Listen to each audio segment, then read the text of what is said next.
વંદુ જે હરિએ પ્રતાપ નિજનો, સૌરાષ્ટ્ર દેશે ઘણો. દેખાડ્યો કરી મગ્નિ રામ જનને, આશ્રિત પોતાતણો. ધામો શુદ્ધ સમાધિમાં સુજનને દેખાડ્યા દ્રષ્ટિએ, લાખો વિપ્ર જમાડ્યા જન સુખી કીધા કૃપા દ્રષ્ટિએ. દાદા ખાચરને એભલ ખાચર સાથે કંઈક બોલાચાલી થઈ અને શ્રીજી મહારાજ એ સમયે ગુજરાતમાં હતા. તેથી દાદો ખાચર તથા તેમની 4 બહેનો લાડુબા, જીવુબા, નાનીબા અને પાંચાલીબા એ પાંચેય ભાઈ બહેન રીસાઈને ચાલી નીકળ્યા. તે રણિયાળાના માર્ગે ચાલ્યા. એક ભરવાડ તે માર્ગે તેમની ભેંસો ચરાવતો હતો.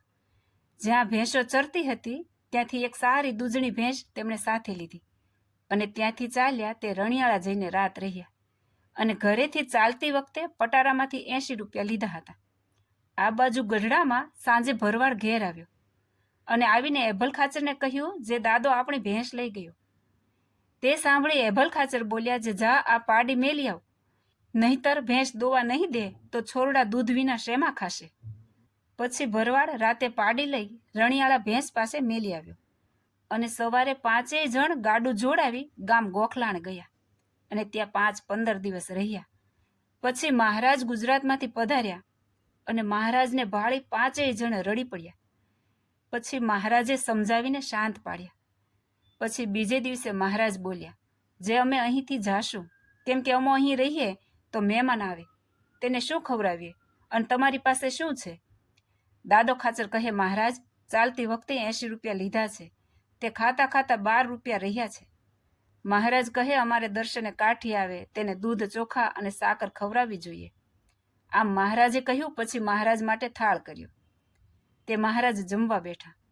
તે વખતે એક 10 વર્ષની કન્યા હાથમાં રૂપાની થાળી, તેમાં 125 રૂપિયા અને તુલસીપત્ર અંદર નાખેલું તથા કંકુ અંદર નાખેલું અને શ્રીજી મહારાજ જમતા હતા ત્યાં આવીને ઊભી રહી.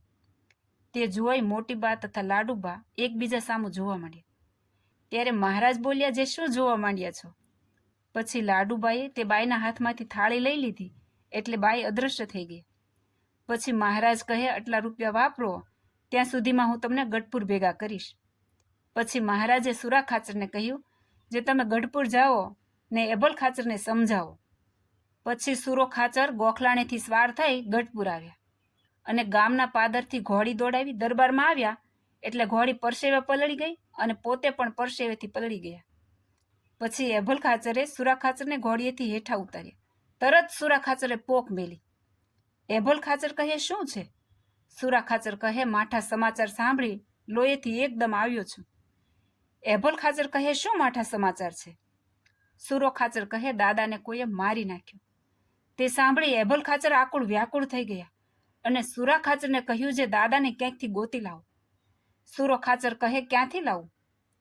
પછી સુરો ખાચર ગઢપુરથી ચાલ્યા અને ગોખલાણે આવ્યા.